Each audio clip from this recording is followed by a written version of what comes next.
ऐसे पुरुष को सही सही जानना चाहिए कि वे सबसे महान पूर्ण पुरुषोत्तम भगवान कौन है, जो अदेहधारी, सर्वज्ञ, अनिंद्य, शिराओं से विहीन, शुद्ध, अदूषित, आत्मनिर्भर दार्शनिक है और जो अनादि काल से हर एक की इच्छा पूर्ति कर रहे हैं। Okay, thank you. तात्पर्य पढ़ूं प्रभु जी?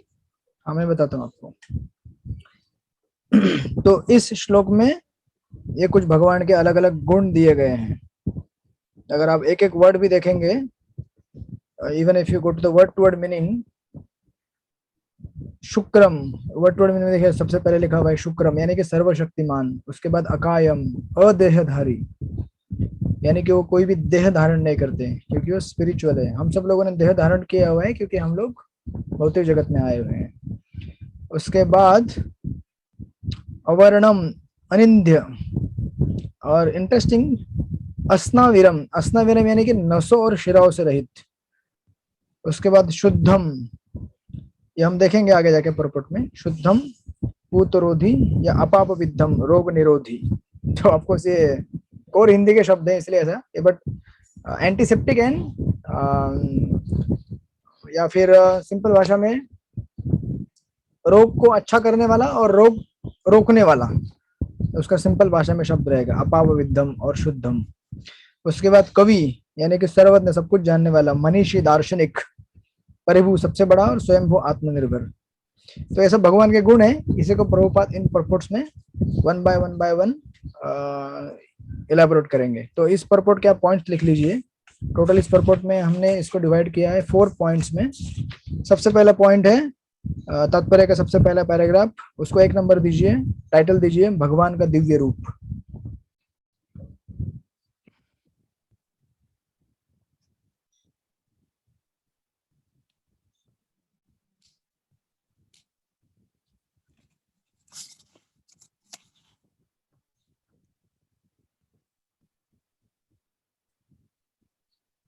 उसके बाद आप जाएंगे पेज नंबर 44 में, paragraph number 1, 2, third paragraph, page number 44 में थर्ड पैराग्राफ इस परपोर्ट का।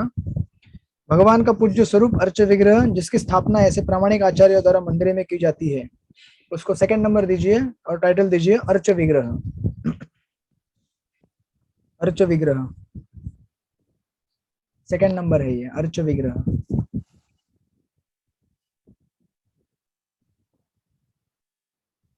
और फिर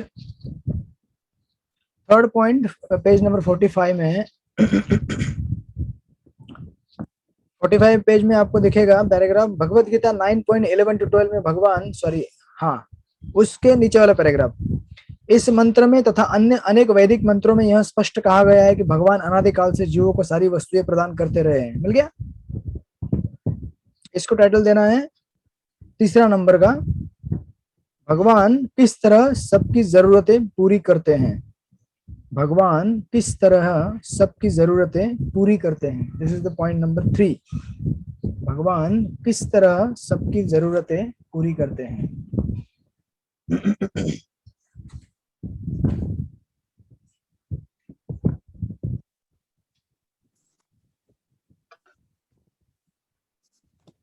प्रभु जी एक चीज बोलना चाहूंगा मैं आपको। हाँ प्रभु जी, यस बोलिए ना। हमारे पेज नंबर और आपका पेज नंबर मैचिंग नहीं होता प्रभु जी। अब आपने जो बोले ना पेज नंबर, हमारा 41 हमारी बुक में। 41 ठीक है, चलेगा आपको, लेकिन पैराग्राफ तो मिल गया ना? हाँ, पैराग्राफ से हमें मिल जाता है प्रभु जी, पेज नंबर से हमारा टैली नहीं होता। ठीक है। उसके बाद लास्ट पॉइंट रहेगा हमारा मेरे यहाँ पे 47 पेज है और ये है पैराग्राफ, लास्ट का पैराग्राफ, अंतिम पैराग्राफ। केवल परमेश्वर ही आत्मनिर्भर है। 5000 वर्ष पूर्व जब भगवान कृष्ण इस पृथ्वी पर प्रकट हुए थे तो उन्होंने अपने विभिन्न कार्यकलापों द्वारा भगवान की पूर्ण अभिव्यक्ति प्रदर्शित की। मिल गया पैराग्राफ आपको? यस प्रभु जी। क्या टाइटल देना है? हाँ, इसको दे दिए 4था नंबर का टाइटल। पहले तो जो लाइन दिया वो एज इट इज रहेगा, केवल परमेश्वर ही आत्मनिर्भर है, वो एज इट इज रहेगा। और फिर उसके आगे कॉमा देखे लिखिए, और सदैव निर्मल और शुद्ध है। यानी कि पूरी लाइन ऐसे बनेगी, केवल परमेश्वर ही आत्मनिर्भर है और सदैव निर्मल तथा शुद्ध है, और सदैव निर्मल तथा शुद्ध है। ओके। सो ये 4 पॉइंट इस परपोर्ट में है, तो हम लोग 1 बाय 1 जाते हैं एक एक करके।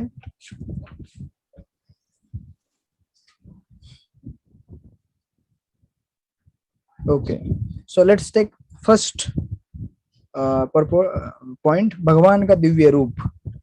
जैसे कि पिछले कुछ श्लोकों में भी इसका वर्णन हो चुका है और होते आ रहा है कि किस तरह से भगवान दिव्य स्तर पे अपने एग्जिस्टेंस को मेंटेन करते हैं। हाँ ठीक है, यस राजेश्री माता जी पढ़िए पहला पैराग्राफ। राजेश्री माता जी। हाँ, ये पूर्ण पुरुष शाश्वत स्वरूप का वर्णन है। परमेश्वर रूप विहीन निराकार नहीं है, उनका अपना ही दिव्य रूप है जो इस भौतिक जगत के रूपों से तनिक भी मेल नहीं खाता। इस जगत के जीवों के रूप भौतिक प्रकृति में बद्ध है और वे एक भौतिक यंत्र मशीन के समान कार्य करते हैं। भौतिक शरीर की संरचना रक्त वाहिनियों इत्यादि के साथ एक यांत्रिक बनावट होती है, लेकिन परमेश्वर के दिव्य शरीर में शिराओं जैसा कुछ नहीं होता।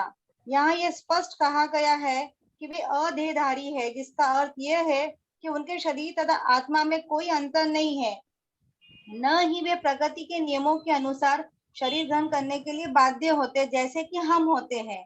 भौतिक बद्ध व्यवस्था में आत्मा स्थूल देह तथा सूक्ष्म मन से भिन्न है, किंतु भगवान की देह मन तथा स्वयं उनमें कोई अंतर नहीं है। वे परम पूर्ण है और उनका मन शरीर तथा स्वयं भी सभी एक ही है। Okay, thank you.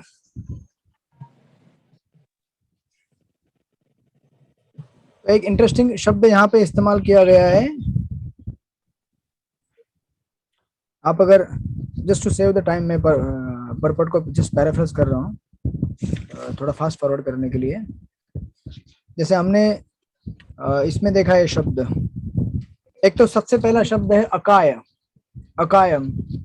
अकायम यानी कि जैसे यहाँ पे दिया गया है कि परमेश्वर, जनरली लोगों का ये धारणा रहता है कि ईश्वर, मतलब जिन लोगों ने ठीक से फिलोसॉफी स्टडी नहीं किया है या फिर जो प्रॉपर परंपरा में आने वाले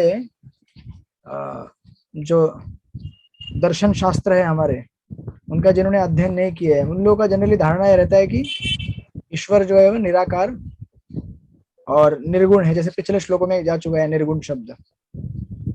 तो ऐसा बोलने के पीछे भी कारण है, और एक कारण ऐसा है कि एक तो सबसे पहले चीज भगवान या फिर हम लोग भी ऑफकोर्स अभी इस अवस्था में हम लोगों ने एक शरीर धारण किया हुआ है, इसलिए हम लोग देहधारी है, इसलिए हम लोग देहधारी जीवात्मा कहे जाते हैं। लेकिन वास्तविक जो हमारा रूप है वो एक्चुअली अदेहधारी है।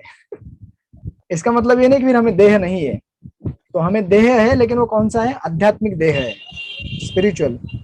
और चूंकि भगवान को कोई भी देह धारण नहीं करना पड़ता है, इसलिए उनको डायरेक्टली कहा गया है अकाय, क्योंकि वो कभी भी कोई शरीर धारण नहीं करते, राइट। और प्रभुपाद यहाँ पे लिख रहे हैं कि उनका अपना ही दिव्य रूप है जो इस भौतिक जगत के रूपों से तनिक भी मेल नहीं खाता। भले दिखने में सेम लगता है, क्योंकि उन्होंने मानुषम रूपम तनुमाश्रितम, ऐसा मतलब आपको इम्प्रेशनलिस्ट कहते हैं कि उन्होंने मनुष्य के शरीर का आश्रय लिया है, बट उनका जो छवि है वो कैसा है? मनुष्य के रूप जैसा है। इसलिए हमें कभी कभी ऐसा लगेगा कि दिखने में सेम है, लेकिन एक्चुअली जैसे जो दिखता है वो वैसा नहीं है, वो क्या है? दिव्य स्तर पे है। इसलिए आगे जाके आएगा, जैसे भगवान का अर्च विग्रह है, वो दिखने में भी तो एक साधारण मूर्ति लगता है, लेकिन उसके अंदर अपनी एक पोटेंसीज है, अपनी शक्तियां हैं। उसका अगर ठीक से आराधना किया जाए तो उसका हमें इफेक्ट समझ में आता है। और इसलिए यहाँ पर ऊपर लिख रहे हैं आगे कि इस जगत के जीव के रूप भौतिक प्रकृति में बद्ध हैं और एक भौतिक यंत्र के समान कार्य करते हैं। इसलिए गीता के 18वें अध्याय में बतलाया गया है 18.61 में, यंत्रारूढ़ानि मायया ईश्वर सर्वभूतानां मृद्यश अर्जुन तिष्ठति भ्रामयान सर्वभूतानि यंत्रारूढ़ानि मायया, कि माया जो है, भौतिक प्रकृति जो है, उसने हमें क्या किया है? एक यंत्र दिया है। ये शरीर एक यंत्र है, और इस यंत्र यानी कि रथ है, एक चैरियट है, तो इसमें हम बैठे हुए हैं और भ्रमण कर रहे हैं पूरे जगत में, यहाँ से वहां, राइट। और प्रभुपाद लिखते हैं कि भौतिक शरीर की संरचना रक्त वाहिनी इत्यादि के साथ एक यांत्रिक बनावट होती है, क्योंकि ये जो शरीर है क्योंकि ये मशीन है अल्टीमेटली। तो मशीन को चलाने के लिए, जैसे कोई आपके पास अगर इलेक्ट्रॉनिक गैजेट है तो उसको चलाने के लिए आपके पास इलेक्ट्रिसिटी की जरूरत होती है, राइट। बिना इलेक्ट्रिसिटी के चलता मूवमेंट होता नहीं है उसका। तो वैसे ही ये शरीर जो है, इसके अंदर भी इलेक्ट्रिसिटी पैदा होती है, लेकिन उसके लिए हमको कुछ चीजें डालनी होती है उसके अंदर। तो कुछ खाने की चीज है, पानी है या हवा है, इन सब के संयोग से इसके अंदर ऊर्जा निर्माण होती है, राइट। और इस ऊर्जा के माध्यम से फिर ये शरीर कार्य करता है।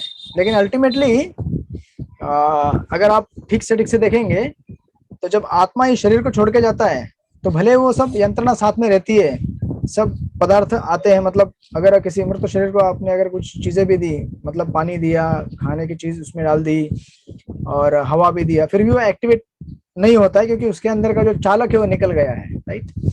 तो वो भी एक अंडरस्टैंडिंग वहां पे। लेकिन जहां तक शरीर का सवाल है भौतिक, उसके अंदर क्या है, एक संरचना है, मशीन के जैसा है वो। तो इसमें रक्तवाहिनियां है, वेन्स है, राइट। लेकिन परमेश्वर के दिव्य शरीर में शिरा जैसा कुछ नहीं होता, क्योंकि शिरा या फिर उसको वेन्स बोलते हैं इंग्लिश में। वेन्स किसके लिए रहता है, रक्त प्रवाह, आर्टरीज और वेन्स और कैपिलरीज, ये तीन चीजें रहती है जिससे शरीर के अंदर का जो फ्लूइड है, खास करके रक्त, उसका प्रवाह आगे पीछे होता है, मतलब एक जगह से दूसरी जगह जाता है। क्योंकि भगवान के शरीर में ये सब भौतिक चीजें है नहीं, इसीलिए उनको ये सब भौतिक शिराओं की जरूरत है नहीं, वो एकदम चिन्मय है, ऐसा करके कहते हैं। और वे कह रहे हैं कि नहीं है, वे एक प्रकृति के नियम के अनुसार शरीर ग्रहण करने के लिए बाध्य होते हैं। हम सब लोग कैसे हैं, प्रकृति के नियमों द्वारा अलग अलग शरीर ग्रहण करने के लिए बाध्य हैं, तो भगवान नहीं है।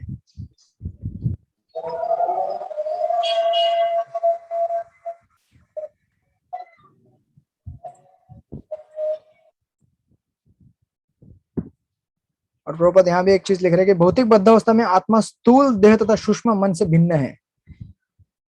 यानी कि हमारे लिए ये स्टेज है भौतिक और आध्यात्मिक, लेकिन भगवान के लिए वो स्थिति कभी आती नहीं, क्योंकि कभी वो शरीर धारण नहीं करते। और ऑफ कोर्स आगे जाके ब्रह्म संहिता का कोटेशन दिया है प्रभुपाद ने, कहते हैं कि भगवान अपने एक पर्टिकुलर शरीर के अंग से दूसरे किसी भी शरीर के अंग का कार्य कर सकते हैं। जैसे आंख से वो अन्न ग्रहण कर सकते हैं, कान से देख सकते हैं, पैर से किसी चीज को उठा सकते हैं। तो ये भगवान के शरीर के दिव्यता का एक उदाहरण दे रहे हैं यहाँ पे ब्रह्म संहिता में जो कोटेशन दिए गए। इसलिए देखिए यहाँ पे 5.32 में आगे भी कहा गया है कि भगवान अपने शरीर के किसी भी अंग से दूसरे इंद्रियों का काम भी कर सकते हैं। इसका अर्थ यह हुआ कि वे अपने हाथों से चल सकते हैं, पांव से वस्तुएं पकड़ सकते हैं, हाथ तथा पैरों से देख सकते हैं, अपनी आंखों से खाद्य खा सकते हैं, लाइक दैट। तो इस प्रकार यहाँ पे ये पहले पैराग्राफ में भगवान के दिव्यता का वर्णन दिया गया है। इस तरह से भगवान का शरीर क्या है, दिव्य है, वो हमारे शरीर जैसा नहीं है। और इन्हीं चीजों के होने की वजह से ये शब्द का इस्तेमाल किया गया है शुक्रम। शुक्रम यानी कि सर्वशक्तिमान। जहां तक हमारे शरीर का संबंध आता है, जनरली क्या होता है, जो भौतिक शरीर है वो आत्मा को क्या करता है, पतित कर देता है या उसका पतन कर देता है। आत्मा के आज जो हमारी स्थिति है उसमें हम देख सकते हैं कि आत्मा के पतन के लिए कौन जिम्मेदार है, ये भौतिक शरीर और मन, राइट। ऑफकोर्स तो ये हमने अपनी चॉइस से लिया है, हम लोग खुद जिम्मेदार है, लेकिन जो चीज हमने स्वीकार की है वो हमारे लिए क्या है, हमारी डिग्रेडेशन का कारण बन रही है। तो ऑफकोर्स आत्मा इच्छा निर्माण करता है और इच्छा के हिसाब से उसको ये शरीर दिया गया है, ये मन दिया गया है और वो हमें डिग्रेड करता है। लेकिन जैसे जैसे हम आध्यात्मिक जीवन में आगे बढ़ेंगे और स्पिरिचुअल प्रैक्टिस ठीक से करेंगे तो यही हम चीज रिवर्स भी कर सकते हैं। यही शरीर और यही मन हमारे लिए क्या बन जाएगा, एक माध्यम बन जाएगा भगवान के पास जाने का और अपने आप को शुद्ध करने का। लेकिन भगवान के इसमें ऐसी कोई चीजें नहीं है। तो ये एक फर्स्ट बेसिक डिफरेंस है बद्ध जीव का शरीर और भगवान का शरीर। ये सबसे पहले यहाँ पे इस परपोर्ट में पॉइंट प्रभुपाद एस्टेब्लिश करते हैं। इसलिए शुक्रम इस शब्द का इस्तेमाल किया गया है, सर्वशक्तिमान। क्योंकि अगर आप किसी भी चीज से कोई भी अगर कार्य कर सकते हैं किसी भी शरीर के अंग से, तो सर्वशक्तिमान कहलाए जाएंगे ना। आज हम इतने लिमिटेड है कि हम अगर कोई चीज है ना, कुछ कार्य करना चाहते तो हमें वो पर्टिकुलर, अगर हमारा हाथ, समझो हाथ से हम लिखते हैं, अगर हमारा हाथ अगर खराब हो जाए, हाथ में कुछ अगर कमजोरी आ जाए, तो हम दूसरे किसी भी शरीर के अवयव से नहीं लिख सकते। समझो हम जो किसी को अगर चश्मा लग गया, तो हम चश्मा अगर गुम गया तो हम बिना चश्मे के देख नहीं सकते, लेकिन भगवान का वैसा नहीं है, राइट। या फिर जो सिद्ध पुरुष रहते हैं उनके लिए ये चीजें नहीं है, वो फिर अगर क्या हुआ, आंख गई तो क्या हुआ, फिर हाथ से भी देख लेंगे लेकिन वैसा हमारे मामले में नहीं है। दिस इज फर्स्ट पॉइंट यहाँ पे एस्टेब्लिश किया है। और दूसरे सेकंड पॉइंट, सेकंड पैराग्राफ में प्रभुपाद देते हैं अर्च विग्रह। अब ये सब अर्च विग्रह क्यों बता रहे प्रभुपाद यहाँ पे अचानक? भगवान के दिव्य शरीर के बारे में बताते हुए अर्च विग्रह के बारे में क्यों बता रहे हैं? इसीलिए क्योंकि अर्च विग्रह भी भगवान के वास्तविक रूप से अभिन्न है। क्योंकि आज हमारी स्थिति में हम किसको देख सकते हैं? डायरेक्ट गोलोक में जो भगवान है उनको तो नहीं देख पा रहे हैं, हमारे सामने जो अर्च विग्रह होता है उसको देख पाते, राइट। इसलिए यहाँ पे प्रभुपाद अर्च विग्रह का भी, अर्च विग्रह को भी एस्टेब्लिश कर रहे हैं कि ये भी क्या है, असना विरम है, अकायम है। ये कोई सामान्य मूर्ति नहीं है जो आप देखते हैं, आपको लगता है कि हाँ ये भी वही मूर्ति है जिसको 2 हाथ है, 2 पैर है, मिट्टी की बनी हुई है या किसी मेटल की बनी हुई है, किसी पेंटिंग की है, ऐसा नहीं है। वो भी क्या है, मतलब अकायम है और अस्नाविरम है। देखिए प्रभुपाद कैसे लिख रहे हैं, भगवान का पूज्य स्वरूप अर्च विग्रह जिसकी स्थापना ऐसे प्रामाणिक आचार्यों द्वारा मंदिरों में की जाती है जिन्होंने 7वें मंत्र के अनुसार भगवान का साक्षात्कार किया है, मतलब उत्तम अधिकारी, भगवान के मूल स्वरूप से अभिन्न है।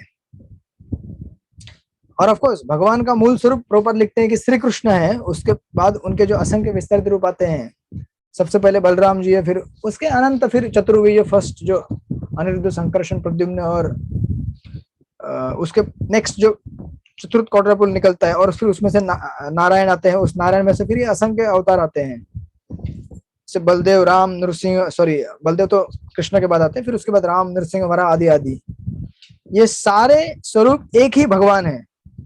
और उसी तरह से अर्चा विग्रह भी है। इसी तरह जिस अर्चा विग्रह के मंदिरों में पूजा की जाती है वो हम भगवान का विस्तारित रूप है। और इंटरेस्टिंग चीज प्रभुपाद यहाँ पे लिखते हैं कि ये ऐसा क्यों है, क्योंकि ये जितने भी अर्चा विग्रह हैं ये किसके, भगवान, मतलब जब इस दुनिया में प्रकट होते हैं या तो खुद अपनी इच्छा से प्रकट होंगे या फिर अपने भक्तों की रिक्वेस्ट पे आते हैं। वो यहाँ पे वो, मतलब वो हमारे और आपके बुलाने से नहीं आए हैं, वो किसके रिक्वेस्ट पे आए हैं। इसलिए प्रभुपाद लिख रहे, देखिए यहाँ पे कि भगवान का अर्च विग्रह आचार्यों के अनुरोध पर अवतरित होता है और इसीलिए वो क्या है, सर्वशक्तिमान है और अपने मूल रूप की तरह ही कार्य करता है। यानी कि जो आप मतलब आप समझो ऐसा है नहीं ओरिजिनल डुप्लीकेट अर्च विग्रह भी ओरिजिनल ही है लेकिन फॉर एग्जांपल अगर आप बोल रहे हैं कि नहीं ये तो प्रभु जी अर्च विग्रह है, ये तो मिट्टी का बना हुआ है, ये मेटल का बना हुआ है या लकड़े का बना हुआ है, सो एंड सो, बट क्या डिफरेंस है? जो समझो जैसे उदाहरण के लिए समझो कोई बड़ा एक कंपनी का मालिक है, जैसे समझो टाटा, उनका अर्च विग्रह और वो दोनों में बहुत फर्क है। जो बेनिफिट आपको डायरेक्टली टाटा से मिलके जो होता है वो उनके अर्च विग्रह से मिलके नहीं होगा। समझ में आ रहा है आप लोगों को? लेकिन यहाँ पे भगवान का अर्च विग्रह और स्वयं भगवान जो गोलोक में है उन दोनों में कोई अंतर नहीं। क्यों? क्योंकि जो बेनिफिट आपको डायरेक्ट भगवान से मिलके होगा स्पिरिचुअल वर्ल्ड में, वो बेनिफिट आपको यहाँ पे उनके अर्च विग्रह से मिलके हो रहा है। आप उनको खिला सकते हैं खाना, उनको सुला सकते हैं, उनसे सामने जाके कुछ प्रेयर कर सकते हैं, उनसे बात कर सकते हैं और वो आपको वही इफेक्ट मिलेगा जो इफेक्ट आपको डायरेक्टली स्पिरिचुअल वर्ल्ड में उनसे बात करने से मिलेगा। इसीलिए वो क्या है, नॉन डिफरेंट है। और वही क्वालिटीज इसके अंदर भी है, जो क्वालिटीज वास्तविक जो ओरिजिनल रूप है स्पिरिचुअल वर्ल्ड में उसके साथ जो क्वालिटीज है वही क्वालिटीज यहाँ पे भी है। और प्रभुपाद लिखते हैं कि उनकी सर्वशक्तिमत्ता के बल पर ही अपने मूल रूप की तरह ही कार्य करते हैं। जैसे कि हम लोग कई बार देख चुके हैं वो उदाहरण इलेक्ट्रिसिटी का। और आपको इसी पैराग्राफ के एंड में देखिए क्या लिखते हैं प्रभुपाद।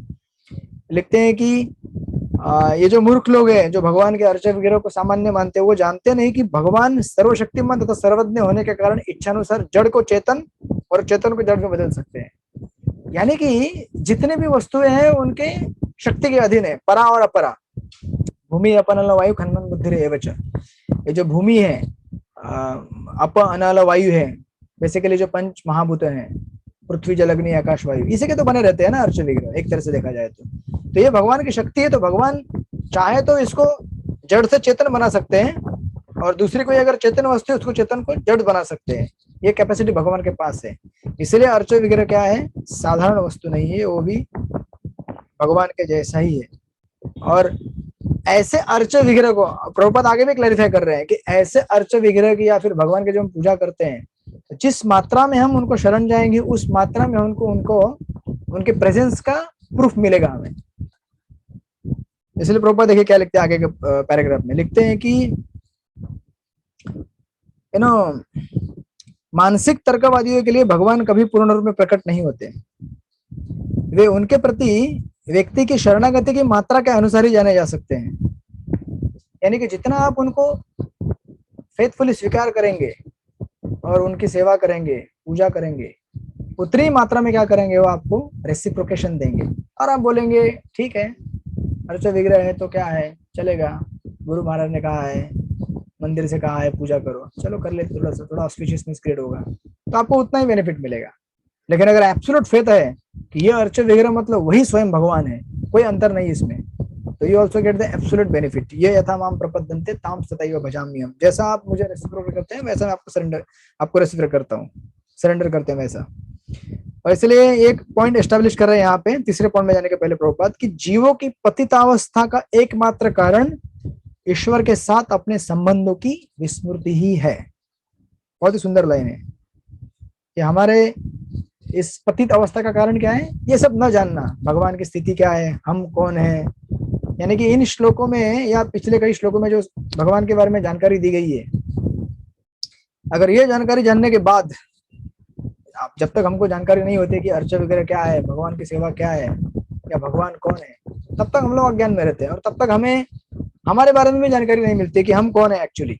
तो जब हम अच्छी तरह जानेंगे कि भगवान कौन है, भगवान कैसे कार्य करते हैं, तो उससे हम भगवान की आराधना चालू करेंगे, पूजा चालू करेंगे, भजन चालू करेंगे, उससे हम शुद्ध हो जाएंगे। और तब हम जान पाएंगे कि ओके, भगवान और मेरे बीच एक संबंध है, एक दास और एक मालिक का, और मेरा कर्तव्य भगवान की सेवा करना। अगर ये मैं जान जाऊंगा तो फिर मेरा जो पतित अवस्था है उससे मैं ऊपर उठ जाऊंगा, राइट। तो इस तरह से ये फर्स्ट पैराग्राफ और फर्स्ट पॉइंट और सेकंड पॉइंट में प्रभुपाद ऑलमोस्ट इस परपोर्ट के मैक्सिमम पॉइंट को उन्होंने क्या कर दिया है। जो शुरू के जो 2-3 पॉइंट है मेन कि भगवान क्या है, शिराओं से विहीन है और अदेहधारी है, इनको यहाँ पे एस्टेब्लिश किया है। नाउ थर्ड पॉइंट, तीसरा पॉइंट है यहाँ पे इस परपोर्ट का, जिसके ऊपर थर्ड पैराग्राफ में प्रभुपाद अभी विवेचन करेंगे, fourth paragraph rather, first second third fourth, कि ईश्वर किस तरह सबकी जरूरतें पूरी कर रहे हैं। क्योंकि वर्ड टू वर्ड मीनिंग में ये शब्द आया है, आत्मनिर्भर और दार्शनिक, और अनादिकाल से हर एक की इच्छा पूर्ति कर रहे हैं। तो ऑफ कोर्स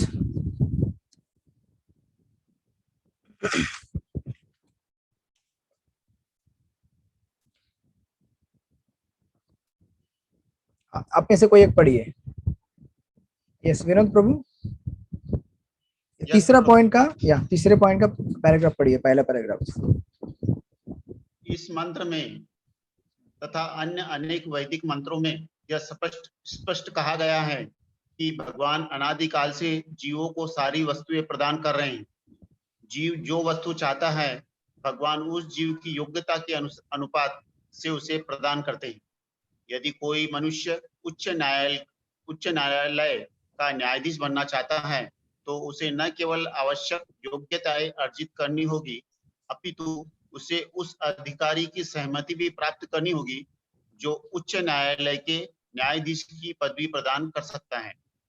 पद प्राप्ति के लिए मात्र योग्यता ही पर्याप्त नहीं होगी, यह पद किसी श्रेष्ठ अधिकारी द्वारा प्रदान किया जाना चाहिए। इसी प्रकार भगवान जीवों को उनकी योग्यताओं के अनुसार भोग प्रदान करते हैं, किंतु मात्र योग्यताएं ही पुरस्कार पाने के लिए पर्याप्त नहीं होती। भगवान की कृपा की भी आवश्यकता होती है। Okay, thank you so much. तो इस तीसरे पॉइंट में प्रभुपाद एस्टेब्लिश कर रहे हैं बेसिकली ये जो पॉइंट कि अनादिकाल से वो हर एक की इच्छा पूर्ति करते आ रहे हैं। और प्रभुपाद यहाँ पे दो फिलोसॉफिकल पॉइंट्स को एस्टेब्लिश कर रहे हैं जो हम इंडियन फिलोसॉफी में बहुत बार सुनते आ रहे हैं। एक होता है कर्मवाद, एक होता है दैववाद। कर्मवाद यानी कि जो आजकल का समाज है वो कर्मवाद पे बिलीव करता है कि अपना कर्म करो सब कुछ हो जाएगा। आप अगर ठीक से पढ़ाई करेंगे ना, गारंटी है आपको नौकरी मिलेगा। कोई गारंटी है? गारंटी है कोई? तो लेकिन हम लोग बिलीव करते हैं ना उसके ऊपर, और हमारे जितने भी मोटिवेशनल स्पीकर्स हैं वही बोलते हैं work hard and you will get everything you need, everything you desire. आपका मन मजबूत होना चाहिए, सब कुछ मिल जाएगा आपको। मन को बलवान रखो। तो इसको कहते हैं कर्मवाद, यानी कि कर्म अपना करो और उसका फल तो मिलना ही है। ऐसा नहीं होगा कि फल मिलेगा नहीं। This is one philosophy. This is true कि हमें अपना कर्म करना चाहिए, कर्म करने से हमें चीजें मिलेंगी। लेकिन प्रभुपाद यहाँ पे एक इंटरेस्टिंग ट्विस्ट डाल रहे हैं। वो दे रहे हैं एग्जांपल हाईकोर्ट जज का। उच्च न्यायालय के आपके सामने अदालत है ना, उधर अदालत रोड। आप लोगों ने बहुत सारे न्यायाधीश देखे होंगे, राइट? तो आप उनको पूछिए कि आप न्यायाधीश कैसे बन गए, तो बताएंगे आपको कि अरे मैंने बहुत पढ़ाई किया, मैंने ये किया वो किया। तो खाली पढ़ाई करना लेकिन क्वालिफिकेशन मतलब आपको न्यायाधीश नहीं बनाएगा। आपको कौन बनाएगा न्यायाधीश?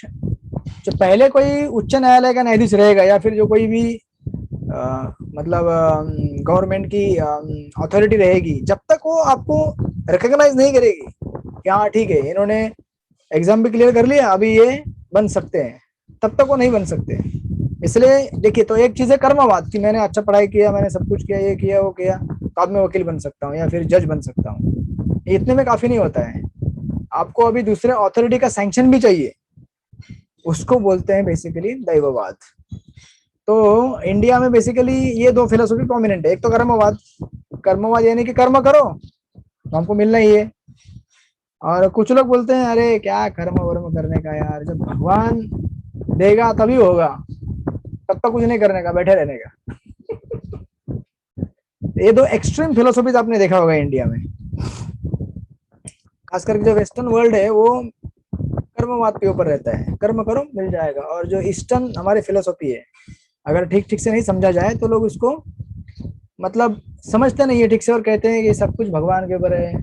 जैसे देखिए महाभारत में आप देखेंगे धृतराष्ट्र और विदुर जी के बीच में जो वार्तालाप होता है, कई बार विदुर जी धृतराष्ट्र को जाके समझाते हैं कि आप क्या करो, ये सब गलत काम मत करो, पांडवों को राज्य दे दो, उनका जो भी कोटा है आप भी ले लो और उनको दे दो जो भी है उनको।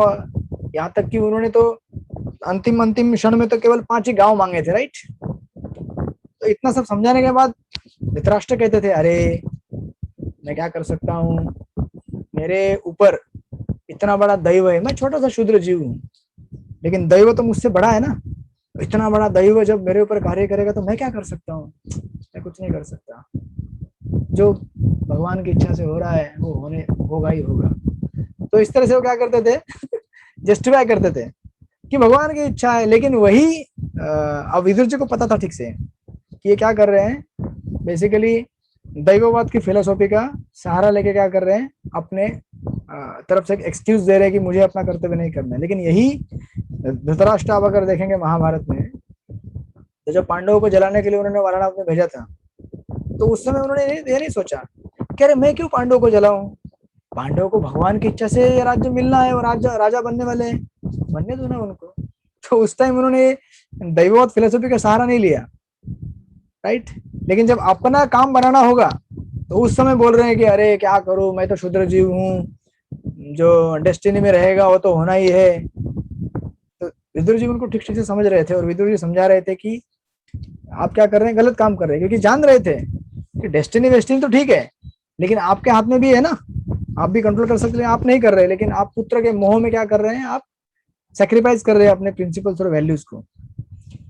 तो इसीलिए देखिए ये जो दो फिलोसफी से इसका मिसयूज बहुत बार होता है हमारे लाइफ में। हम कई बार देखते होंगे, हम सोचते हैं कि अरे गोपीनाथ जी की कृपा रहेगी ना, सब एग्जाम पास हो जाएंगे, कोई चिंता नहीं करने की, सब ठीक हो जाएगा लाइफ में। और हम लोग पढ़ाई नहीं करेंगे, ठीक से स्टडी नहीं करेंगे, क्लासेस अटेंड नहीं करेंगे, बुक्स नहीं पढ़ेंगे, तो कैसे होगा? नहीं होगा ना, गोपीनाथ जी की कृपा कैसे होगी? और कुछ लोग ऐसे होते हैं कि पढ़ना है तो बस पढ़ना ही है, अब चैंटिंग मीटिंग बाजू में रख दिया, मंदिर विंदिर जाना छोड़ दिया, अब एग्जाम है, पढ़ना है, बस पढ़ते रहना है, हमको टॉप करना है। तो ऐसे भी नहीं होता है, क्योंकि यहाँ पे प्रभुपाद उदाहरण दे ही रहे हैं कि आप कितना भी पढ़ाई करें, सब कुछ करें, लेकिन अगर ऊपर वाले ने सैंक्शन नहीं किया तो कुछ काम नहीं बनेगा आपका। ऊपर वाले का मर्जी भी होना चाहिए ना, जब ऊपर वाले का मर्जी होगा तब आपका काम बनेगा, लेकिन आपको काम करना तो पड़ेगा ही। इसलिए देखिए 3 चीजें होती है, एक होता है हमारा कर्म, दूसरा होता है दैव, और तीसरा होता है काल। इन तीनों के कॉम्बिनेशन से रिजल्ट निकलता है। जैसे फॉर एग्जांपल कोई भी किसान जब खेत में खेती करने जाता है तो सबसे पहले क्या करता है, खेत में अनाज बोता है, राइट? मतलब प्लाविंग करेगा, अभी बैल को लेके करेगा, या फिर जो ट्रैक्टर है आज के जमाने में ट्रैक्टर लेके करेगा, बीज बोएगा। अब इसके बाद खाली बीज बोने से काम नहीं होता है ना, क्या करना पड़ेगा उसे? अभी आसमान की तरफ देखना पड़ेगा। अभी बीज तो बो दिया मैंने, मेरा कर्म कर दिया, लेकिन बारिश कब होगी भैया? जब बारिश ही नहीं होगी तो क्या करेगा बेचारा? ठीक है, तो इसीलिए अभी दैव का फैक्टर आ गया, बारिश होना है, बारिश हो गई, चलो। अभी बारिश होने के बाद भी उसके ऊपर भी उतने से नहीं काम बनता है। अब बारिश कितनी होनी चाहिए? उतनी ही होनी चाहिए जितनी जरूरी है, और ज्यादा अगर आ गया तो आपके बीज के साथ पूरा खेत बहा के लेके जाएगा। बारिश एकदम कम भी नहीं होनी चाहिए। समझो अगर आपने बीज, अब कभी कभी ऐसा होता है गांव में, मैंने देखा है खेतों में कि किसान है ना, बारिश का सीजन चालू हो जाता है, अभी चालू होने वाला है, खेत में बीज बो देते हैं और बारिश भी आ जाती है हल्की फुल्की, और बीज आता है, और समझो अगर राइस का, धान का खेती है तो इतने इतने पौधे हो जाते हैं, उसको मराठी में बोलते हैं लावणी। तो लावणी का समय आ जाता है, लेकिन उसी समय क्या हो जाता है, बारिश ही नहीं होती है। एक एक हफ्ता 2 हफ्ता बारिश ही नहीं होती है, पूरा सूखा हो जाता है, गया बर्बाद सब, अब कुछ नहीं कर सकते। अब खेत में पानी नहीं तो क्या आप बीज, आप उसको वो जो प्लांटलेट जो आए उसको क्या अभी फर्दर प्लांटेशन करेंगे उसका? तो इसीलिए देखिए कितना फैक्टर दैववाद, मतलब देखिए अपना कर्म तो, अब ऐसा भी नहीं कोई बोलेगा अरे बारिश आने से सब कुछ हो जाता है, तो बीज बोओगे तब भी उसमें से कुछ, मतलब पेड़ पौधे आएंगे तभी तो उसमें आएगा, धान आएगा, गेहूं आएगा, जो भी आएगा। आप बीज ही नहीं बोएंगे, खाली बोले बारिश आने सब कुछ हो जाएगा, ऐसा भी नहीं होता है ना। तो आपको कर्म करना पड़ता है, लेकिन कर्म के साथ साथ आपको दैव के ऊपर डिपेंड रहना पड़ता है। तो आपको फिर सही मात्रा में सही समय में बारिश चाहिए। उसके बाद भी काम खत्म नहीं होता है, फिर आपको वेट करना है। कितने महीने वेट करना है? जितने महीने तक उसका मैच्योरिटी टाइम रहेगा। जैसे आप एफडी डालते हैं बैंक में, आप में से बहुत सारे लोग यहाँ पे बिजनेसमैन है। एफडी डालने के तुरंत 2 दिन बाद थोड़ी उसमें से इंटरेस्ट निकलता है, नहीं निकलता ना, आपको वेट करना पड़ता है 6 महीना या 1 साल, 2 साल, 4 साल, जो भी आपने पीरियड डाला होगा मैच्योरिटी का उसका। तो खेत में भी ऐसे ही है, आपने एफडी बना दिया, आपने बीज बो दिया, पानी आ गया सही मात्रा में, अभी वेट करते रहो, ठीक है, शांति से बैठे रहो, इंतजार करो कि कैसे धीरे धीरे वो पौधा बड़ा होगा, फिर उसमें फल आएंगे, और इसके बीच में आपको जाके अपना कर्म करते रहना है। क्या करते रहना है? कर्म, उसको बचाना है, पंछियों से बचाना है, दूसरे पशुओं से बचाना है, या फिर कुछ फंगस आ गया, कुछ कीट लग गया, कितना सारा काम है बीच में। तो इट्स ए जॉइंट वर्क। भगवान और हमारे बीच में क्या है? जॉइंट कॉर्पोरेशन हो जाता है कि हम अपना कार्य करें और भगवान हमको सपोर्ट करते हैं। हमको जो चीजें, केवल हमारे कार्य करने से काम नहीं होता। इसलिए देखिए इंग्लिश में वो कहावत है, bird search for the grain but God provides the rain. पंछी अनाज ढूंढता है, लेकिन उस अनाज को ढूंढने के लिए पहले अनाज तो होना चाहिए ना। तो अनाज आने के लिए क्या होना पड़ेगा? पहले बारिश आनी पड़ेगी, बारिश आएगी तो अनाज आएगा, फिर पंछी ढूंढेगा। केवल ढूंढने से आपका काम नहीं बनने वाला है। इसीलिए ये हमारा जॉइंट प्रोजेक्ट है। अगर देखो भगवान भी कितने बुद्धिमान है। अगर सब कुछ भगवान ने अगर हमारे कर्म के ऊपर डाल दिया होता कि तुम करो तुमको मिलेगा, तो फिर हम लोग क्या हो जाते? कर्मवादी हो जाते हैं। हम बोलते हैं कि अरे भगवान भगवान की कोई जरूरत नहीं है, मैं अपना कर्म करूंगा ना सब कुछ मिल जाएगा। या फिर भगवान ने ऐसा भी नहीं रखा कि दैववाद केवल, मैं सब कुछ तुमको दूंगा, सब तुम्हारा काम होगा। तो हम लोग क्या आलसी हो जाते, फिर हम लोग कुछ काम ही नहीं करते। और अगर हम कुछ काम नहीं करते तो हमारा शुद्धिकरण कैसे होता? बेसिकली हम जो कार्य करते हैं, कर्म करते हैं, यज्ञ है वो बेसिकली एक, कुछ हम करते हैं तो हमारा शुद्धिकरण होता है, राइट। तो इसलिए और फिर जैसे जैसे टाइम जाएगा, फल पकेगा, तो फिर आपको उसमें फाइनली फल मिलने वाला है। तो 3 फैक्टर, कर्म, दैव और काल, इन 3 चीजों के कॉम्बिनेशन से हमें क्या मिलेगा? फाइनल फ्रूट मिलेगा। इसलिए प्रभुपाद यहाँ पे लिख रहे हैं कि पद प्राप्ति के लिए मात्र योग्यता ही प्राप्त पर्याप्त नहीं होती है, यह पद किसी श्रेष्ठ अधिकारी द्वारा प्रदान किया जाना चाहिए। इस प्रकार भगवान जीव को उनकी योग्यताओं के अनुसार भोग प्रदान करते हैं, किंतु मात्र योग्यता ही पुरस्कार पाने के लिए पर्याप्त नहीं होती है। तो किसी ने अगर PhD MPhil कर लिया तो उसको नोबेल अवार्ड मिलेगा, ऐसा थोड़ा जरूरी है। उसको रिकॉग्नाइज करना चाहिए ना वो कमेटी ने, फिर उसको मिलेगा, अदरवाइज नहीं मिलेगा। इसलिए यहाँ पे ऊपर लिख रहे हैं कि भगवान की कृपा की भी आवश्यकता होती है। और प्रभुपाद आगे लिख रहे हैं कि जनरली क्या होता है, हम सब लोग मतलब इस जगत में मोस्ट ऑफ द टाइम जब भी भगवान से कुछ मांगते तो क्या मांगते हैं? अपने भोग के लिए मांगते हैं। प्रभुपाद लिख रहे हैं कि सामान्यतः जीव यह नहीं जानता कि भगवान से क्या मांगा जाए या उनसे किस पद के लिए याचना की जाए। दुर्भाग्यवश सारे जीव भौतिक प्रकृति के वशीभूत होकर अनेक अन्य वस्तुएं मांगते हैं। तो उसका वर्णन गीता में किया है, भागवत में कई जगह पे किया गया है। यहाँ पे कोटेशन दे रहे हैं, आप पढ़ सकते हैं उनको। लेकिन प्रभुपाद कहते हैं आगे की भागवत के इस कोटेशन को कह रहे हैं कि जो लोग बहिरंगा शक्ति के क्षणिक सौंदर्य से मोहित हो जाते हैं, वे जीवन के असली उद्देश्य को भूल जाते हैं, जो कि भगवत धाम वापस जाना है। इसे भूलकर मनुष्य अनेक योजनाओं तथा कार्यक्रमों द्वारा संतुलन लाना चाहता है, लेकिन यह तो चबाए हुए को फिर से चबाने की भांति है। फिर भी भगवान इतने कृपालु हैं कि वे भुलक्कड़ जीव को बिना किसी अवरोध के इसी तरह आगे चलने देते हैं। यानी कि आप जो चाहते हो भगवान देते हैं, लेकिन अल्टीमेटली एक चीज हमेशा हमको याद रखनी चाहिए, और ये हमको आगे जाके दिखती भी है कि हम कितना भी कुछ करें, कितना भी संतुलन बनाने की कोशिश करें। बहुत सारे प्रभुपाद लिख रहे हैं यहाँ पे कि अनेक योजनाओं तथा कार्यक्रमों द्वारा संतुलन लाना चाहते हैं हमारे भौतिक जीवन में, कि लाइफ डिस्टर्ब ना हो, सब कुछ ठीक ठाक चले, अच्छा बैंक बैलेंस हो, पैसा, घर, नौकरी, बच्चे, सब कुछ एकदम बढ़िया बढ़िया बढ़िया एकदम। ऐसा नहीं होता है। ऐसा क्यों नहीं होता है? क्योंकि बहुत सारे फैक्टर जो है हमारे कंट्रोल के बाहर रहते हैं हमेशा। आप कितना भी कुछ कीजिए लाइफ में, कुछ ना कुछ चीजें ऐसे जरूर रहेंगे जो आपके कंट्रोल के बाहर रहेंगे डेफिनेटली। आप मतलब या तो आपके निजी जीवन में देखिए, आपके ऑफिस में देखिए, या फिर आपके सोशल लाइफ में देखिए, आपको हमेशा दिखेगा कि there are always some factors which are not in my control, they are beyond our capacity to manipulate and control them, right. तो इस पॉइंट से प्रभुपाद बेसिकली ये एस्टेब्लिश करना चाहते हैं कि हमें क्या है, दैव की भी जरूरत होती है उसके साथ साथ। और जितना हम जिस मात्रा में भगवान को जैसे कहेंगे कि ये चीज हम, इसलिए देखिए ये शब्द का इस्तेमाल किया गया यथा तथत्यत, वर्ड टू वर्ड मीनिंग में भी आया है कि हम जैसा भगवान को अप्रोच करेंगे वैसा भगवान हमें देंगे चीज। भगवान जीव को उनकी इच्छाओं के अनुसार प्रस्तुत करते हैं। यदि कोई जीव नरक जाना चाहता है तो भगवान बिना रोक टोक उसे ऐसा करने देते हैं। यदि वह घर वापस आना चाहता है अर्थात भगवत धाम वापस आना चाहता है तो इसकी सहायता करते हैं।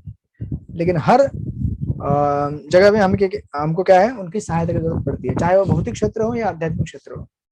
हमें से बहुत सारे लोग ऐसे हैं जो कभी जीवन में फेल नहीं होना चाहेंगे। कोई फेल नहीं होना चाहता, राइट? होना चाहते हैं आप में से कोई लोग फेल नहीं होना चाहते। हम सब लोग चाहते हैं कि सब पास हो जाए, न केवल एग्जाम में लेकिन लाइफ के एग्जाम में भी। लेकिन इस भौतिक जगत की स्थिति ऐसी बनाई है भगवान ने कि हमें फेल होना ही है, और इस तरह से फेल होना है, बुरी तरह से। सिर्फ ये जानने के लिए कि जब तक मैं भगवान के शरण में नहीं जाऊंगा तब तक फेल होते रहूंगा। जैसे देखिए, आपने देखा होगा कभी कुछ ऐसे क्रिकेटर रहते हैं, वो इतने साल तक हमेशा अच्छे खेलते आए हैं, लेकिन अचानक कभी जब मैदान में जाते हैं पहले ही बॉल पे आउट हो जाते हैं। और कोई भी क्रिकेटर मैदान में ये सोच के नहीं जाता कि मुझे आउट होना है, ये कोई भी किसान खेती की शुरुआत इसलिए नहीं करता है कि अभी ये खेती या जो अभी स्टार्ट कर रहा हूँ प्रोजेक्ट वो फेल हो जाएगा, नहीं ना। कोई भी प्रोजेक्ट, कोई भी चीज हम चालू करते हैं ये सोच के कि हम उस पर सक्सेस पाएंगे, लेकिन हम अचानक आउट ऑफ फॉर्म चले जाते हैं। हमारे पर्सनल लाइफ में, हमारे प्रोफेशनल लाइफ में आउट ऑफ फॉर्म जाते हैं। क्यों जाते हैं? क्योंकि ऐसे कुछ फैक्टर्स है जो हमारे कंट्रोल के बाहर हैं। और कुछ कुछ लोग ऐसे हैं जो ये बोलते हैं कि जैसे आज के तथाकथित जो समाज में लोग हैं वो बोलते हैं कि अरे ये सब दैव वैव कुछ नहीं है, देखो हमने कितना विजय प्राप्त कर लिया है, कौन सी बीमारी चाहिए आपको, अभी तो कोरोना है। लेकिन एक साइंटिस्ट थे, वो कहा करते थे कि आज से पहले जितनी भी बीमारियां थी, कौन सी बीमारी बताओ, हर बीमारी के ऊपर हमने क्या कर दिया है, इलाज प्राप्त कर लिया है। पोलियो देखो, पोलियो कितने साल पहले ये था, आज पोलियो को हमने विजय प्राप्त कर लिया है। तो ऐसा हो सकता है कि आपने हर बीमारी के ऊपर मेडिसिन प्राप्त किया हो, जैसे अभी कोरोना के ऊपर भी वैक्सीन आपने पा लिया है। आपको उसका कुछ गारंटी नहीं कितना कि वैक्सीन लेने के बाद भी आपको होगा नहीं होगा, लेकिन इतनी तो गारंटी है कि कुछ इम्यूनिटी मिलेगा आपको डेफिनेटली, या चलो फुल आपको इम्यूनिटी भी मिल गया, आपको प्रोटेक्शन मिल गया। लेकिन पूरे इतिहास में अगर आप देखेंगे मानव सभ्यता के, ऐसा कभी नहीं हुआ है कि केवल आपके दवाई बनाने की वजह से बीमारियों का आना बंद हुआ है। ऐसा हुआ है कभी नहीं ना। तो प्रकृति भी बहुत स्मार्ट है। आप सोचते हैं कि ये बीमारी प्रकृति ने दी है ना, चलो मैं इसके लिए दवाई बना दिया, कोई बात नहीं बेटा, मैं और एक दूंगी तेरे को। यानी कि अब हम इतने स्मार्ट हैं, चलो हमने इसके लिए कोरोना के ऊपर दवाई बना ली, ठीक है कोई बात नहीं, देखते जाओ मैं और क्या करती हूँ, फिर और एक कुछ देती है वो। ऐसा नया नया बीमारी देती जाती है कि मनुष्य केवल जिंदगी भर उसी में उलझा रहता है। यानी कि जो कहते हैं ना कि हैप्पीनेस को जो रहता है हमारा, कि केवल प्रहलाद महाराज भी कहते हैं कि केवल दुख का प्रतिकार करना ही सुख नहीं मानना चाहिए हमको। हम क्या कर रहे हैं, केवल दुख का प्रतिकार कर रहे हैं। गर्मी हो रही है, फैन लगा रहे हैं, एसी लगा रहे हैं, भूख लग रही है कुछ खा रहे हैं, या कुछ बोरियत हो रही है तो कुछ वीडियो देख रहे हैं या कहीं घूमने जा रहे हैं। ये केवल क्या है, प्रतिकार है दुख का, वास्तविक सुख तो हमें मिल ही नहीं रहा है। और इंसान ये प्रतिकार करते करते सोच रहा है कि मैं आई एम सो हैप्पी, मैं बहुत कितना खुश हूं। अरे भैया तू खुश कहाँ है, तो प्रतिकार कर रहा है केवल, और प्रतिकार दुख के प्रतिकार करने को ही सुख मान रहा है। और प्रकृति ऐसी है कि वो क्या कर रही है, ठीक है ये नहीं तो दूसरा बीमारी, तीसरा चौथा पांचवा देते, मतलब लाइफ में हमेशा। इसलिए देखिए जो प्रिंसिपल गीता में कहा गया है, जन्म मृत्यु जरा व्याधि दुख दोषान दर्शनम, कि जो प्रिंसिपल है वो चेंज नहीं होगा। यानी कि आपको बीमार होना ही है, चलो ठीक है कोई बात नहीं, आज आप कोरोना से बीमार नहीं हुए, या आप इससे बीमार नहीं हुए, उससे नहीं हुए, दूसरे किसी बीमारी से बीमार हो जाएंगे। यानी कि जो प्रिंसिपल है वो चेंज नहीं होने वाला है। तो इसीलिए हमेशा याद रखना चाहिए कि हमारे बियॉन्ड ऐसे कई सारे फैक्टर हैं जो हमेशा कभी भी चेंज नहीं हो सकते, राइट। इसलिए आपको ये जो यहाँ पे भगवान बता रहे हैं इन दो चीजों को, एक चीज तो है कर्मवाद और दूसरा दैववाद, प्रभुपाद जो बता रहे हैं, इसको हमें ना तो इस एक्सट्रीम एंगल पे जाना चाहिए केवल कर्मवाद या फिर केवल दैववाद, लेकिन दोनों को हमें बैलेंस करके चलना है लाइफ में। और किसका कब इस्तेमाल करना है उसका भी एक मेजरमेंट रहता है। जैसे समझो अगर रास्ते में किसी को अगर कोई चोरी लूट रहा है, तो हमें ये नहीं बोलना चाहिए कि अरे उसके तो कर्म में लिखा हुआ है चोरी होना है, तो चोरी हो रहा है होने दो। हमें ऐसा नहीं करना चाहिए, ये सही समय नहीं है इस फिलोसॉफी को यूज करने का। या कोई बीमार है, किसी को कुछ बीमारी आ गई भयंकर, हमें ये नहीं बोलना चाहिए उसके कर्म में लिखा हुआ है बीमार है होने दो, क्योंकि अल्टीमेटली हर चीजें कर्म से ही होती है ना हमारे, राइट। तो उस समय हमें ये इस्तेमाल नहीं करना चाहिए। देखिए इसीलिए शास्त्रों में हर व्यक्तियों के लिए अलग अलग प्रावधान दिए गए हैं, ब्राह्मणों के लिए और क्षत्रियों के लिए। क्षत्रिय जब भी मैनेजमेंट करते हैं या फिर एडमिनिस्ट्रेशन करते हैं, उस समय उन्हें किसी भी व्यक्ति के प्रेजेंट लाइफ को देखते हुए उसके साथ व्यवहार करना होता है। पास्ट लाइफ में उसने कुछ किया हो, उसके हिसाब से उसको आज कुछ दंड मिल रहा हो कर्म के हिसाब से, लेकिन जो मैनेजमेंट करने वाला व्यक्ति उसको तो प्रेजेंट लाइफ देखना पड़ेगा, वो पास्ट लाइफ नहीं देख सकता। क्योंकि क्षत्रिय का जिम्मेदारी है रक्षा करना उसका, या फिर हमारा शरीर है, हमारे शरीर को रोगों से बचाना, इसको टाइम पे नहलाना धुलाना, ये हमारा कर्तव्य है, धर्म है ये। अगर हमने ये पालन नहीं किया, हम सोचेंगे अरे भगवान की इच्छा होगी तो सब ठीक हो जाएगा, क्या जरूरत है दवाई लेने का। नहीं, ऐसा नहीं है। तो आपको हो सकता है कि दवाई न लेने की वजह से और बीमारी खराब हो जाए, और प्लस आपको कर्म भी लगेगा कि आपने केयर नहीं लिया आपके बॉडी का, क्योंकि ये मनुष्य का एक धर्म है अपने शरीर की रक्षा करना, दूसरों के शरीर की रक्षा करना। तो अगर हमने वो धर्म पालन नहीं किया तो हमें कर्म बैठेगा उसका, और हमारा स्थिति और क्या हो सकता है, खराब हो सकता है। इसीलिए तो ये कर्मवाद है। और दैववाद को कब इस्तेमाल करना चाहिए, जिस समय हम अपने प्रयास करने के बाद भी, समझो अगर किसी को कुछ बीमारी हो गई है तो उसने सब कुछ प्रयास किया लेकिन फिर भी बीमारी ठीक नहीं हुई, तो उस समय अल्टीमेटली फिर हमें कंक्लूड करना चाहिए कि ये क्या है, दैव से प्रेरित है, दैव की इच्छा है। जैसे भागवत में परीक्षित महाराज को जब श्राप मिला था तो परीक्षित महाराज ने इसका काउंटर नहीं किया, क्योंकि जानते थे कि ब्राह्मण का श्राप को काउंटर कर सकते थे, लेकिन फिर भी नहीं किया, क्योंकि जान रहे हैं कि ये क्या है, दैव से प्रेरित है। इसको काउंटर करने के बाद भी ये क्या होने वाला है, काउंटर होने वाला नहीं है। ये भगवान की इच्छा है कि भागवत का प्रकट हो, और उसके लिए मुझे निमित्त बनाया जा रहा है। तो इसीलिए दैववाद और कर्मवाद, इन दोनों फिलोसॉफीज को अलग अलग स्थितियों में अलग अलग टाइम में हमें यूज करना चाहिए। और जो दैववाद की फिलोसॉफी रहती है, डेस्टिनी, ये हमें कभी भी एक्सक्यूज नहीं देना चाहिए कि ओके भगवान की इच्छा होगी तो होगा, या गुरु महाराज की इच्छा होगी तो होगा। नहीं, आप अपना कर्तव्य कीजिए, आप अपना कर्तव्य करेंगे तो उसके बाद जब उनकी इच्छा हो भगवान की तो जरूर फल देंगे। लेकिन आपका कर्तव्य है, आपका जिम्मेदारी निभाते रहना। अगर आपको लॉयर जज बनना है तो आपको पढ़ाई करना पड़ेगा, बिना पढ़ाई के आप जज नहीं बन सकते। आपको एग्जाम पास करना, पढ़ाई करना पड़ेगा, बिना उसके नहीं कर सकते। इसलिए देखिए, कहते हैं कि destiny determines the consequences of our actions, not our actions themselves. यानी कि जो दैववाद है या दैव है, वो हमारे कर्मों को डिसाइड नहीं करता है, हम क्या कार्य करेंगे उसको डिसाइड नहीं करता है, हमारे कर्म या फिर हमारे कार्यों के रिजल्ट को डिसाइड करता है। लेकिन कर्म करना तो हमारे लिए बाध्य है, हमें कर्म करना ही पड़ेगा। फिर उसके ऊपर रिजल्ट देना है कि नहीं देना है, ये कौन डिसाइड करेगा, दैव डिसाइड करेगा। राइट। ये कहते हुए प्रभुपाद यहाँ पे आगे कंक्लूड कर रहे हैं इस पैराग्राफ को, कि यहाँ पर ईश्वर को परिभू अर्थात सबसे बड़ा कहा गया है। कोई भी उनसे बड़ा या उनके बराबर नहीं है। अन्य जीवों को भिक्षुक रूप में बताया गया है, जो भगवान से वस्तुओं को भीख मांगते हैं। हम सब लोग भीख मांगते हैं, राइट।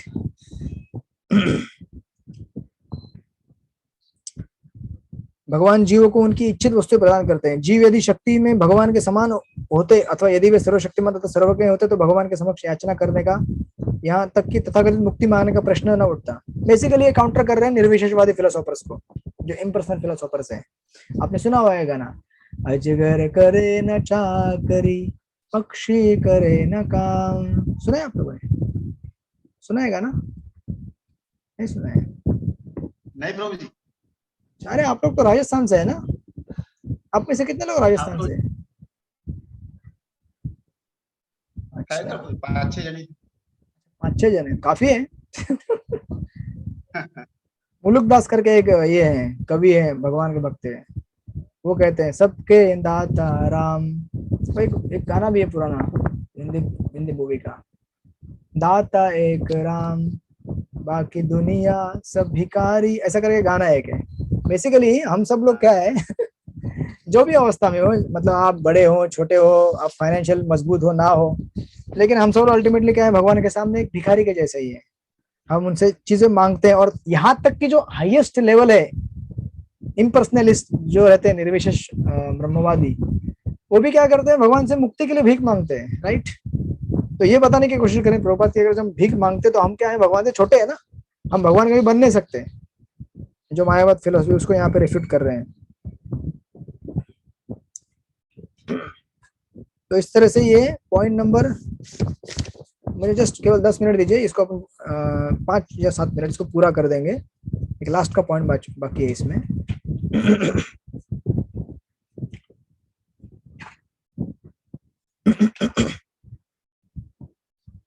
ऑफकोर्स इसमें बाकी भी बहुत सारे पॉइंट है, बट अब इतना नहीं जाऊंगा मैं।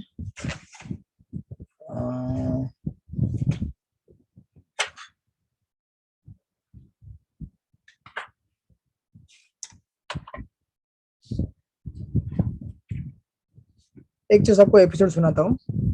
एक बार प्रभुपाद के पास एक वेस्टर्न ऑडियंस थे, मतलब यहाँ की बात नहीं, वहाँ की है। तो प्रभुपाद का दीक्षा लेने के लिए आए वो।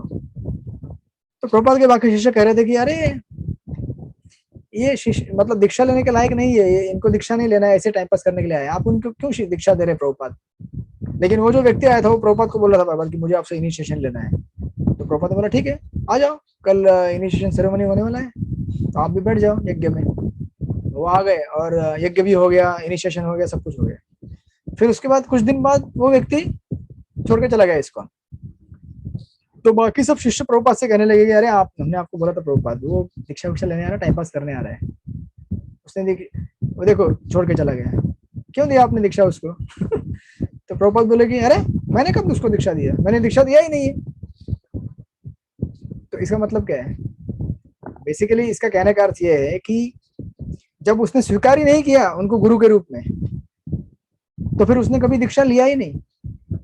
मैं ये पॉइंट यहाँ पे इसलिए बोल रहा हूँ कि कभी कभी भक्तों के बीच में ये चर्चा होती है कि जब भक्त भगवान को शरण जाता है और गुरु से दीक्षा लेता है तो उससे सारे कर्म खत्म हो जाते हैं, राइट? कभी कभी ऐसा बोलते हैं ना हम लोग, मेरे सारे कर्म खत्म हो गया, अभी टेंशन नहीं, अभी मैं मुक्त हो गया।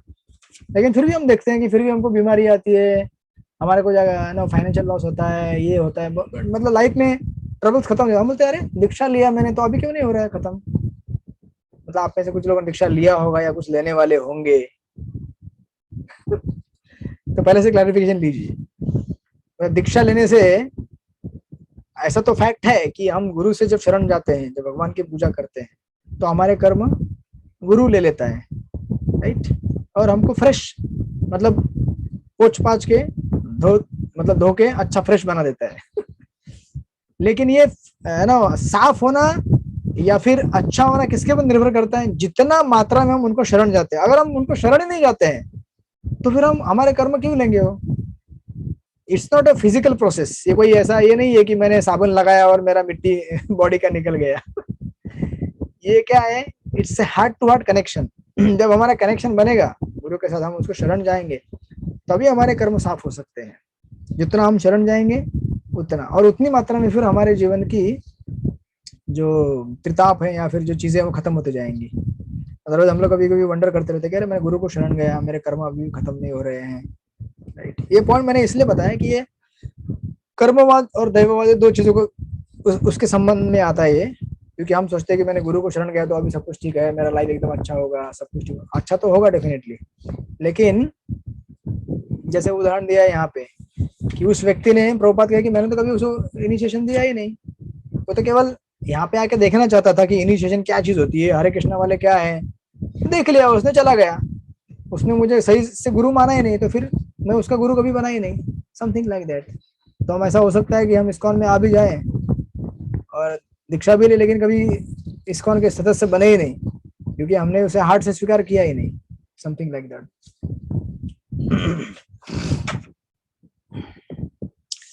ओके, नाउ अभी फाइनली ये जो लास्ट पैराग्राफ है, इसमें प्रभुपाद एस्टेब्लिश कर रहे हैं कि भगवान किस तरह से क्या है।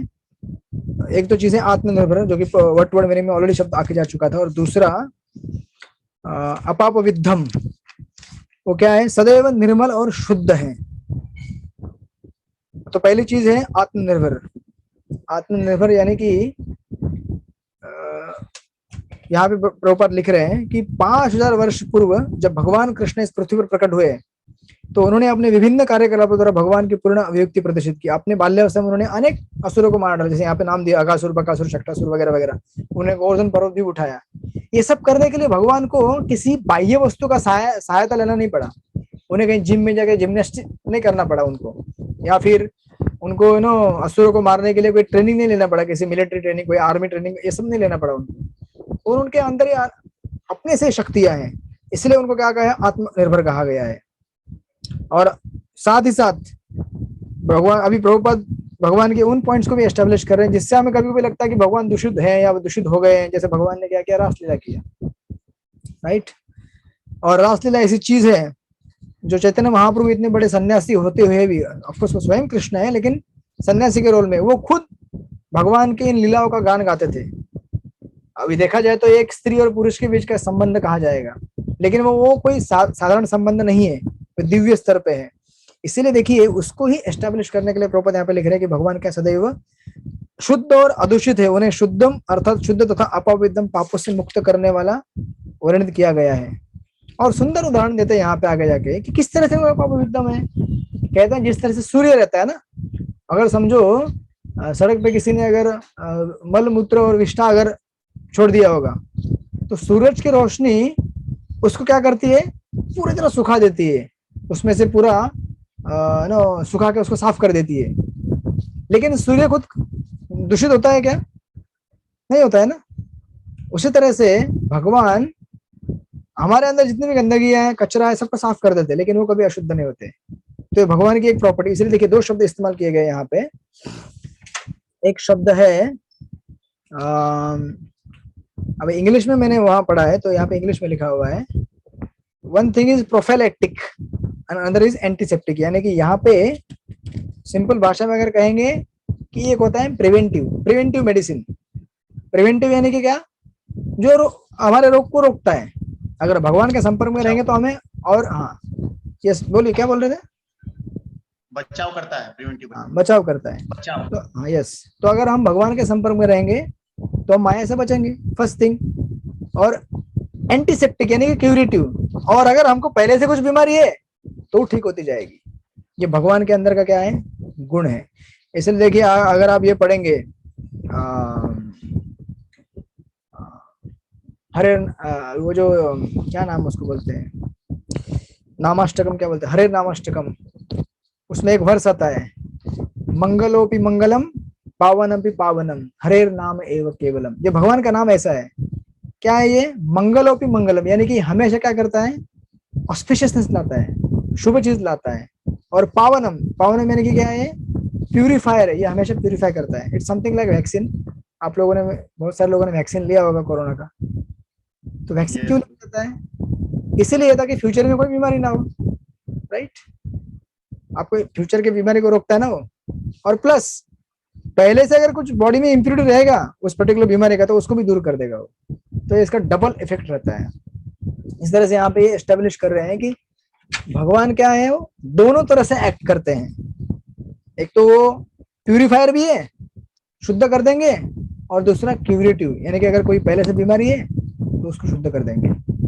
देखिए आपने एक पास टाइम सुना होगा भगवान का। एक बार गोपियां यमुना के पार जो दुर्वास मुनि बैठे थे, उनको कुछ भोजन लेके जाना चाहते थे देने के लिए। आपने सुना होगा ये। तो फिर यस, यानी कि ये पॉइंट एस्टेब्लिश करने के लिए बोल रहा हूँ कि भगवान किस तरह से शुद्ध है। तो यमुना नदी से जब वो बोलते हैं कि हमें रास्ता दो, तो उन्हें कहा जाता है कि आप, अगर वो कहते हैं कि अगर कृष्ण ब्रह्मचारी है तो यमुना क्या करेगी, रास्ता छोड़ देगी। तो अभी गोपियां बोलते हैं कृष्ण और ब्रह्मचारी, वो तो हमारे साथ घूमते रहते हैं दिन भर रात भर, रासलीला चलती रहती है, वो कैसे ब्रह्मचारी हो गए?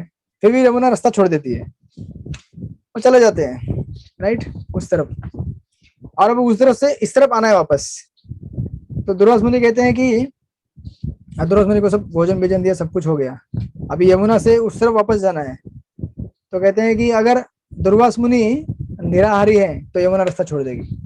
गोपियां बोलती है निराहारी, अभी तो इतना सारा भोजन लेके आया, सब खत्म कर दिया तो निराहारी कैसे हो गए? तो यमुना फिर भी रास्ता छोड़ देती है, यहाँ चले जाते हैं गोपियां। तो फिर इसका अंडरस्टैंडिंग ये देते हैं आचार्य हमारे, कहते हैं कि कृष्ण ब्रह्मचारी कैसे है, क्योंकि सब कुछ तो कृष्ण के मालिक का है, गोपियां तो उनके अंतरंग शक्ति है। अच्छा भगवान, आप ब्रह्मचारी का अर्थ क्या होता है? जो ब्रह्म में चरण करता है उसको ब्रह्मचारी कहते हैं। तो ब्रह्म यानी कि आध्यात्मिक स्तर या स्पिरिचुअल स्तर। अब भगवान अपनी शक्तियों के साथ अगर हमेशा रहेंगे तो वो अशुद्ध कैसे? उनकी शक्तियां हैं वो। जैसे पति अगर अपने पत्नी के साथ रहेगा तो उसे थोड़ी ना अशुद्ध माना जाएगा, तो अपनी पत्नी के साथ ही है ना। तो आपको ये तो भौतिक जगत का उदाहरण हो गया, लेकिन भगवान के मामले में जो अनंत शक्तियां हैं, जो गोपियां हैं, वो भी एक भगवान की शक्तियां हैं, इन द सेंस की इम्पर्सनल नहीं, लेकिन वो भगवान की अंतरंगा प्रकट जो जैसे आध्यात्मिक जगत में जितने भी वस्तुएं हैं वो सब भगवान की अंतरंग शक्ति से प्रकट हुई है। तो भगवान अपनी वस्तु के साथ मतलब खेल रहे हैं, घूम रहे हैं, तो थोड़ी वो अशुद्ध हो जाएंगे।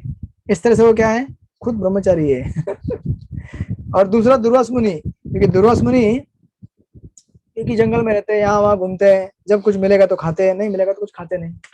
ऐसे निराहार रहते हैं। In that sense he is निराहारी। इसीलिए यमुना रास्ता छोड़ देती है। ये बताने का पर्पट ये था कि भगवान हमेशा हर स्थिति में क्या रहते हैं, शुद्ध रहते हैं, चाहे उनके कार्यकलाप हमें अशुद्ध लगे। इस भौतिक धरातल में हमें ऐसा लगता होगा भगवान ऐसे कुछ कार्य करते हैं जिनसे अशुद्ध हो गए, लेकिन भगवान कभी अशुद्ध होते नहीं। उल्टा हम उनके इन कार्यकलापों को सुन के, उनके बारे में कीर्तन करके हम शुद्ध हो जाते हैं। तो सोचो, भगवान के जिन लीलाओं के बारे में सुन के हम शुद्ध हो जाएंगे, वो लीलाएं कितनी प्यूरिफाइंग रहेंगी खुद।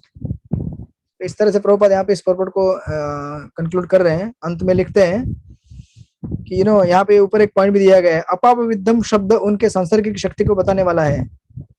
जैसे कि भगवद गीता 9:30-31 में कहा गया है, भक्त प्रारंभ में सुदुराचार अर्थात उत्तम आचार से रहित प्रतीत हो सकता है, लेकिन उसे शुद्ध मानना होगा क्योंकि वह सही मार्ग पर है।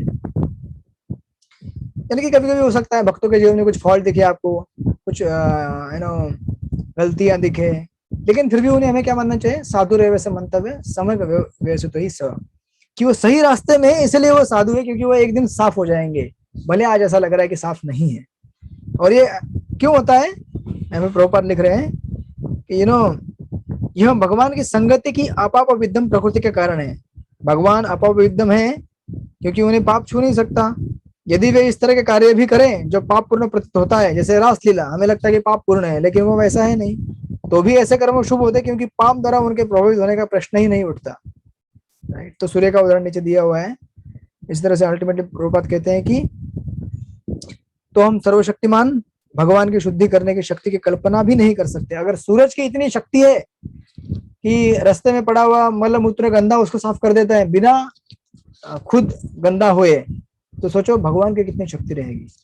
इसलिए वो जो हरे नामाष्टकम का जो श्लोक आता है उसमें सुंदर ये है, मंगलोपि मंगलम पावनपि पावनम हरे नाम केवलम। हमें ऐसे भगवान का क्या करना चाहिए, आश्रय लेना चाहिए। हरे कृष्ण कृष्ण कृष्ण हरे हरे, हरे राम राम राम हरे हरे। तो हम लोग भी क्या हो जाएंगे, धीरे धीरे शुद्ध हो जाएंगे। ठीक है, तो इस तरह से यहाँ पे विश्राम देते हैं। ये मंत्र नंबर 8 था, फिर आने वाले क्लास में देखेंगे हम लोग मंत्र नंबर 9। किसी का कुछ प्रश्न है तो प्लीज पूछिए। मैंने आज नॉन स्टॉप बोलता रहा क्योंकि मुझे पूरा करना था। यस, किसी का कोई प्रश्न है, कुछ कमेंट्स, कोई टिप्पणी, कोई एडिशन?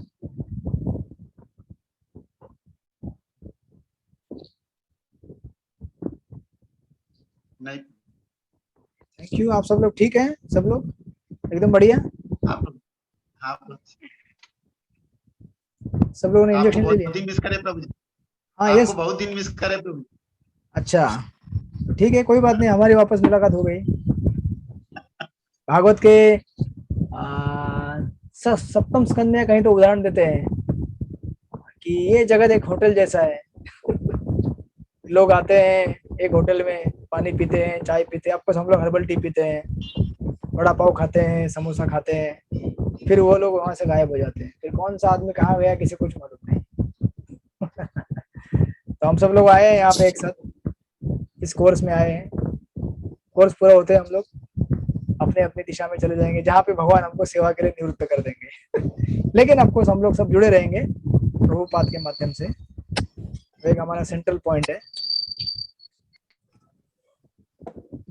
ओके, श्रील प्रभुपाद की जय, श्री ईशोपनिषद की जय। वांछा कल्पतरुभ्यश्च कृपा सिन्धुभ्येव च पतितानां पावनेभ्यो वैष्णवेभ्यो नमो नमः। अनंत कोटि वैष्णव वृंद की जय। प्रभु जी धन्यवाद बहुत। प्रभु जी को धन्यवाद देंगे 3 बार हरि बोल बोल के। हरि बोल, हरि बोल, हरि बोल, हरि बोल। मिलेंगे हम लोग अभी। नरसिम्हा चतुर्दशी कब है? मंगलवार प्रभु। मंगलवार। ठीक है, तो आप सब लोगों को नरसिम्हा चतुर्दशी की हार्दिक बधाई हो। हम लोग मिलेंगे आने वाले शनिवार को। ठीक है, मंत्र नंबर 9 के साथ।